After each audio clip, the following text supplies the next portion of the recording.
बच्चों, मैं आप लोगों के लिए बिजनेस स्टडी व्यावसायिक अध्ययन के पूरे सिलेबस के एक क्वेश्चन की सीरीज़ लेकर आया हूं, जिसमें मैं आप सभी को पूरी बिजनेस स्टडी को आसान और सरल शब्दों में आपके सामने ऑनलाइन लेक्चर के रूप में रखने जा रहा हूं, ताकि ऐसे बच्चे जो कि बिजनेस स्टडी को कठिन समझते हैं या जिनको समझ में बार बार पढ़ने के बाद भी समझ में नहीं आती है, वह इस बिजनेस स्टडी के लेक्चर को देखकर आसानी से अपनी तैयारी कर सकता है।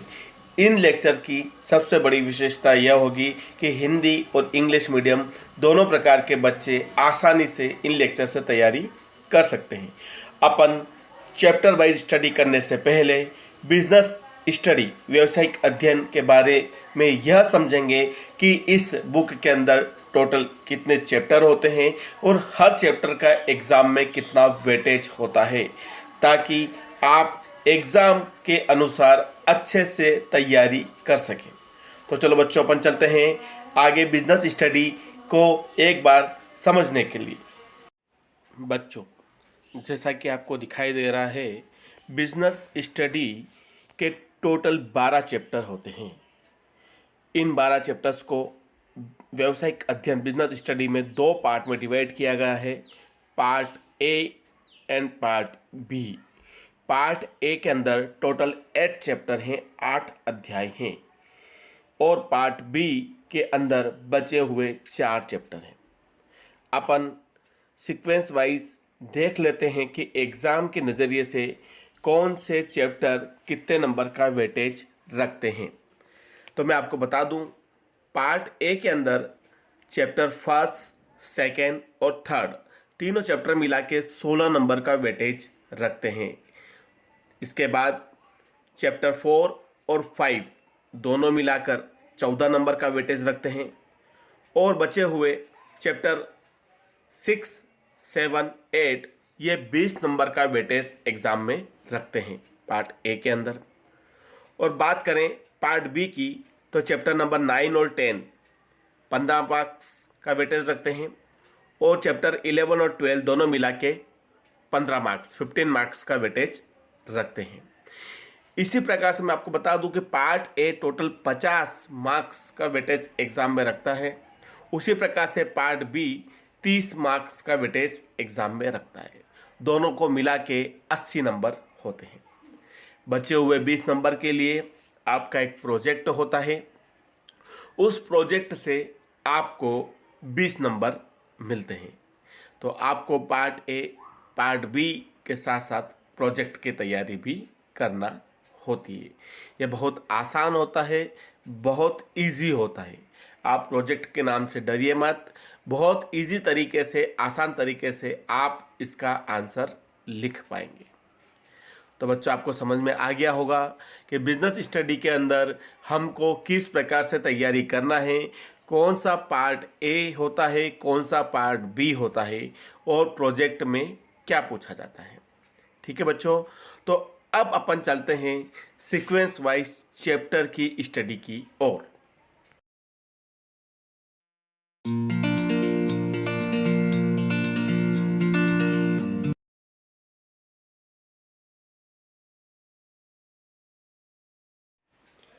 Chapter first, nature and significance of management. इसके अंदर पहला क्वेश्चन है, what do you mean by management and give its definition. प्रबंध से क्या आशय है।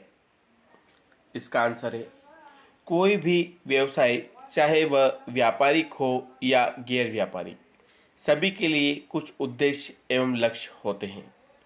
व्यवसाय के उद्देश्यों तथा लक्ष्यों को प्राप्त करने के लिए दूसरे व्यक्तियों से कार्य कराने की कला ही प्रबंध कहलाती है। इसका मतलब यह होता है कि कोई भी व्यवसाय, चाहे वह व्यापारिक हो या गैर व्यापारिक है, मतलब वो प्रॉफिट कमाने के लिए किया जाता हो या समाज सेवा करने के लिए, सबके अपने अपने कुछ उद्देश्य होते हैं, और उन्हीं उद्देश्यों को प्राप्त करने के लिए दूसरों से कार्य कराने की कला, कि आप दूसरों से काम करवा सको कि भाई ये काम करो, ये करो, कैसे किया, इस दूसरों से काम कराने की कला ही प्रबंध कहलाती है। नीचे दी हुई है प्रबंध की परिभाषा, definition of management. Henry Fayol के अनुसार प्रबंध से आशय पूर्वानुमान लगाना, योजना बनाना, आदेश देना, समन्वय करना तथा नियंत्रण करना। सही है। हेनरी फेयोल ने कहा है कि किसी भी बिजनेस को स्टार्ट करने से पहले आपको पूर्वानुमान लगाना पड़ता है, योजना बनाना पड़ती है, फिर आप उसको ऑर्डर देते हो, आदेश देना पड़ते हैं, उसमें सभी से मिलजुल कर काम कराना पड़ता है, इसको समन्वय कहते हैं। साथ ही साथ सभी एक्टिविटी पे आपका नियंत्रण होना जरूरी है, इसलिए इसको कहा है नियंत्रण करना। अतः हेनरी फेयोल के अनुसार प्रबंध से आशय पूर्वानुमान लगाना, योजना बनाना, आदेश देना, समन्वय करना तथा नियंत्रण करना है। लुईस एलन के अनुसार, लुईस एलन ने कहा है कि प्रबंध वही है जो प्रबंधक का कार्य करे। मैं आपको बता दूं, प्रबंध और प्रबंधक दोनों में अंतर होता है। जो व्यक्ति सारी व्यवस्था करता है, सारा मैनेजमेंट संभालता है, उसको हम प्रबंधक यानी कि मैनेजर कहते हैं। और प्रबंध का मतलब होता है उसके द्वारा की जाने वाली व्यवस्था, उसको हम मैनेजमेंट कहते हैं। ठीक है बच्चों, तो प्रबंध वही है जो प्रबंधक का कार्य करता है। नेक्स्ट क्वेश्चन है, management is A science, clarify this statement. प्रबंध विज्ञान है, स्पष्ट कीजिए। तो इसका आंसर है, विज्ञान की विशेषताओं को प्रबंध के साथ तुलना करने पर हमें पता चलता है कि विज्ञान की दो विशेषताएं क्रमबद्ध एवं व्यवस्थित विषय जो प्रबंध में उपस्थित है, जबकि दो विशेषताएं सार्वभौमिकता एवं यथार्थता प्रबंध में उपस्थित नहीं है। इसलिए प्रबंध को पूर्ण रूप से विज्ञान नहीं माना जा सकता। यहाँ पर यह कहना है कि प्रबंध एक विज्ञान है ना, प्रबंध एक विज्ञान है तो इसमें कुछ विशेषताएं होती है। प्रबंध के अंदर दो विशेषताएं तो अवेलेबल है, लेकिन दो विशेषताएं नहीं है, इसलिए हम प्रबंध को पूर्ण रूप से विज्ञान नहीं कह सकते। इसको हम अपूर्ण विज्ञान या असामाजिक विज्ञान कह सकते हैं। समझ में आया बच्चों? अगला इंपॉर्टेंट क्वेश्चन है बच्चों, management is a universal process, explain. प्रबंध एक सर्वव्यापी प्रक्रिया है, समझाइए। बच्चों ध्यान से समझना, बहुत इंपॉर्टेंट क्वेश्चन है। इसका आंसर है, कोई भी संगठन चाहे छोटा हो या बड़ा, व्यापारिक हो या गैर व्यापारिक, सभी के अपने कुछ उद्देश्य और लक्ष्य होते हैं और इन्हीं व्यवसाय के उद्देश्यों तथा लक्ष्यों को प्राप्त करने के लिए प्रबंध की आवश्यकता होती है। इसलिए हम कह सकते हैं कि प्रबंध एक सर्वव्यापी प्रक्रिया है। मतलब कहने का मतलब यह है कि चाहे आपका ऑर्गेनाइजेशन, आपका संगठन, चाहे आपका व्यवसाय छोटा हो या बड़ा हो, व्यापारिक हो या गैर व्यापारिक है, सभी के अपने अपने कुछ उद्देश्य होते हैं और उन उद्देश्यों और लक्ष्यों को प्राप्त करने के लिए हमें मैनेजमेंट करना पड़ता है, क्योंकि बिना मैनेजमेंट के हम हमारे उद्देश्यों और लक्ष्यों को प्राप्त नहीं कर सकते। इसलिए हम कहते हैं कि प्रबंध एक सर्वव्यापी प्रक्रिया है, यूनिवर्सल है, जो कि सभी जगह लागू होती है। अगला क्वेश्चन है, management is a inborn and acquire ability, explain. प्रबंध एक जन्मजात व अर्जित प्रतिभा है, समझाइए। अपन पहले इसके आंसर को पढ़ लेते हैं, क्या लिखा है, फिर इसको समझेंगे। प्रबंध की यह मूलभूत मान्यता रही है कि प्रबंध एक जन्मजात प्रतिभा है। उसके अनुसार प्रबंधक जन्म लेते हैं, बनाए नहीं जाते। अर्थात कुछ व्यक्ति जन्म से ही इतने अधिक योग्य, संपन्न व दूरदर्शी होते हैं कि वह दूसरे लोगों का सफल नेतृत्व एवं संगठन कर सकते हैं, किंतु समय के साथ साथ यह विचारधारा मिथ्या साबित हो गई है। आज प्रबंध का कार्य इतना जटिल हो गया है कि व्यवसाय का सफलतापूर्वक प्रबंध करने हेतु प्रबंध शास्त्र का विधिवत अध्ययन एवं प्रशिक्षण मतलब ट्रेनिंग आवश्यक हो गई। आज केवल जन्मजात गुणों के आधार पर आश्रित रहकर सफल प्रबंधक नहीं बना जा सकता। अतः आधुनिक प्रबंधक जन्मजात प्रतिभा के साथ साथ एक अर्जित प्रतिभा भी है।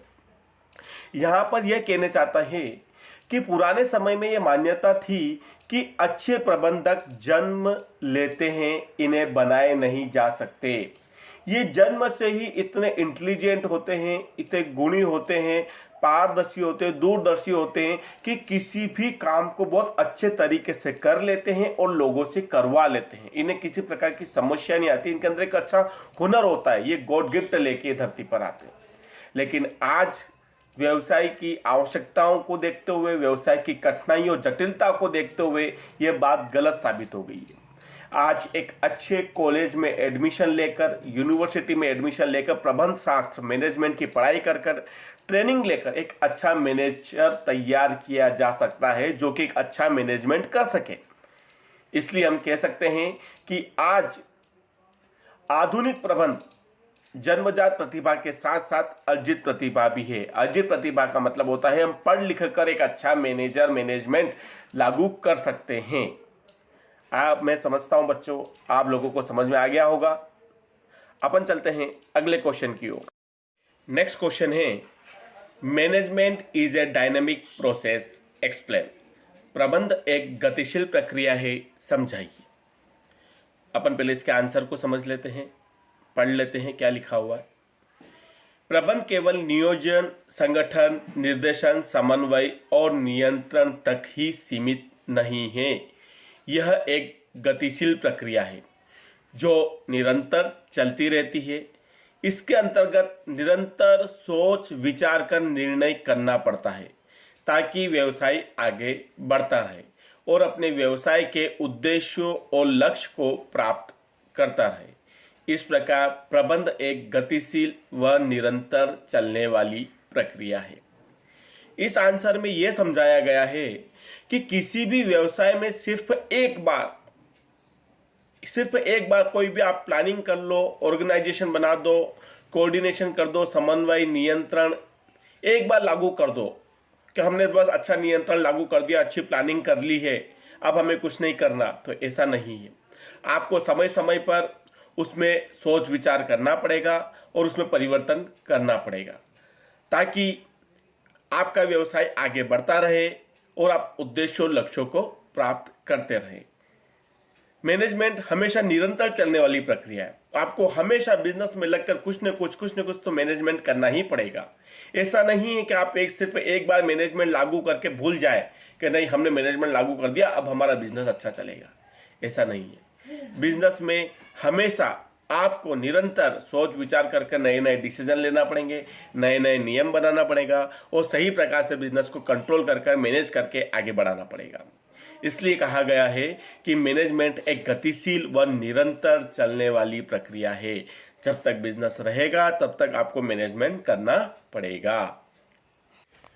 अपना अगला क्वेश्चन है, प्रबंध एक अदृश्य शक्ति है, management is A intangible power. इसका आंसर पढ़ते हैं। प्रबंध एक अदृश्य शक्ति है जिसको ना देखा जा सकता है और ना ही स्पर्श किया जा सकता है। इसका सिर्फ अनुभव किया जा सकता है। प्रबंध की उपस्थिति का निर्धारण व्यवसाय में प्राप्त होने वाली सफलता से किया जा सकता है। इसमें यह बताया गया है कि प्रबंध एक अदृश्य इंटेंजिबल पावर है, शक्ति है जिसे हम ना देख सकते हैं ना स्पर्श कर सकते हैं, सिर्फ हम महसूस कर सकते हैं। वो भी कैसे? जब आप आपके बिजनेस के उद्देश्यों और लक्ष्यों को प्राप्त करने लग जाओगे एक अच्छा मैनेजमेंट लागू करके, जब आप आपके बिजनेस के ऑब्जेक्ट और गोल्स को अचीव करने लग जाओगे तब आपको लगेगा कि वाकई में मैनेजमेंट से हम हमारे बिजनेस के उद्देश्यों और लक्ष्यों को प्राप्त कर सकते हैं। मैनेजमेंट में कुछ तो पावर है। इसलिए हम कह सकते हैं कि management is A intangible power, अदृश्य शक्ति है जिसे सिर्फ और सिर्फ महसूस किया जा सकता है, और वह भी कब? जब हमारे उद्देश्यों और लक्ष्यों को हम प्राप्त कर लेंगे तब।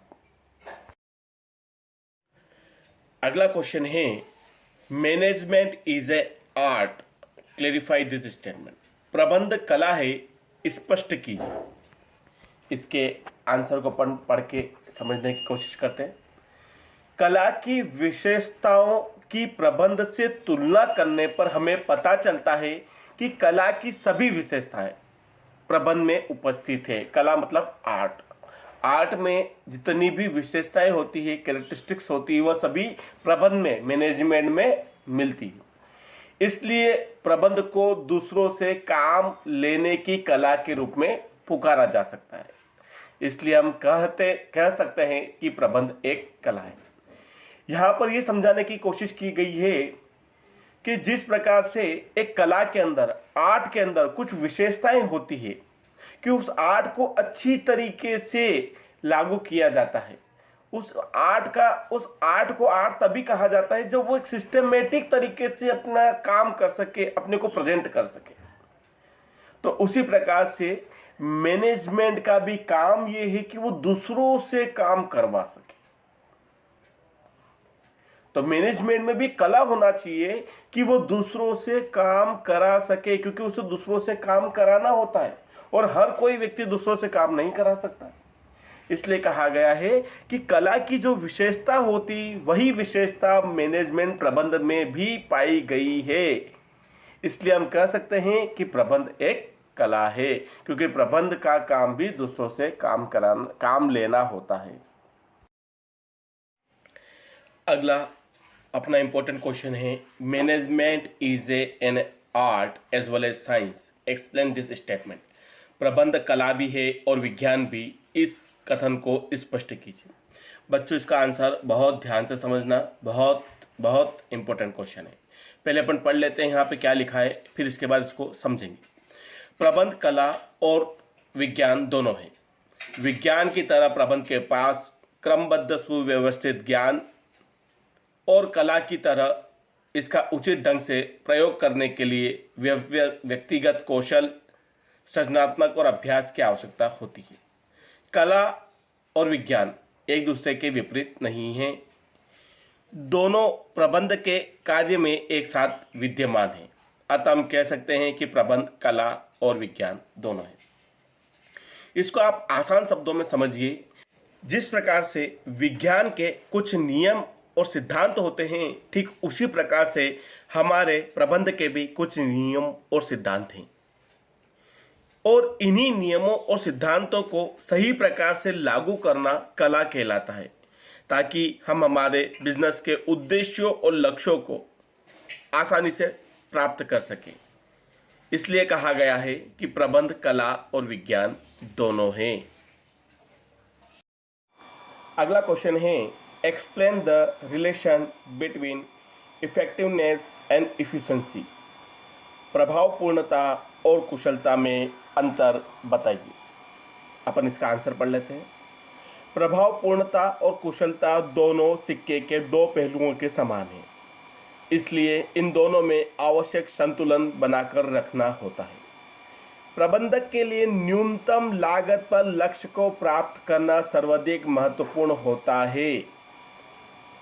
प्रभावपूर्णता और कार्यकुशलता दोनों में कमी प्रबंध को कमजोरी को बताती है। इसलिए हम कह सकते हैं कि प्रबंध के लिए प्रभावपूर्णता और कार्यकुशलता दोनों ही महत्वपूर्ण हैं। इस आंसर में बताया गया है कि प्रभावपूर्णता और कार्यकुशलता, इफेक्टिवनेस और इफिशिएंसी दोनों ही एक सिक्के के दोनों पहलुओं के समान होती है। एक की भी कमजोरी प्रबंध की कमजोरी बताती है। प्रभावपूर्णता के अंतर्गत प्रबंध यह कहता है कि मैं ये काम करके दिखा दूंगा, चाहे कितनी भी लागत क्यों ना आए। लेकिन कुशलता ये होना चाहिए कि उसी काम को समय पर करे और कम से कम लागत पर करे। काम तो आप करोगे, यह आपकी प्रभावपूर्णता है, लेकिन उसी काम को आप कम से कम लागत पर और सही समय पर और कम से कम साधनों का उपयोग करके करें, ये कुशलता है।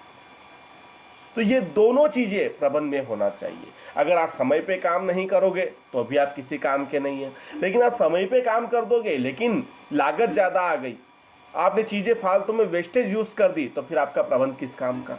इसलिए प्रभावपूर्णता व कुशलता दोनों ही प्रबंध के एक ही सिक्के के दो पहलू होते हैं, और दोनों में से किसी एक की भी कमी होती है तो ये प्रबंध के लिए हानिकारक मानी जाती है। इसलिए प्रबंध के लिए प्रभावपूर्णता और कुशलता दोनों ही महत्वपूर्ण है। उम्मीद करता हूँ बच्चों आप लोगों को क्वेश्चन आंसर समझ में आए होंगे। अब अपन आगे के क्वेश्चन के लिए मिलेंगे अगले लेक्चर में। बाय बच्चों।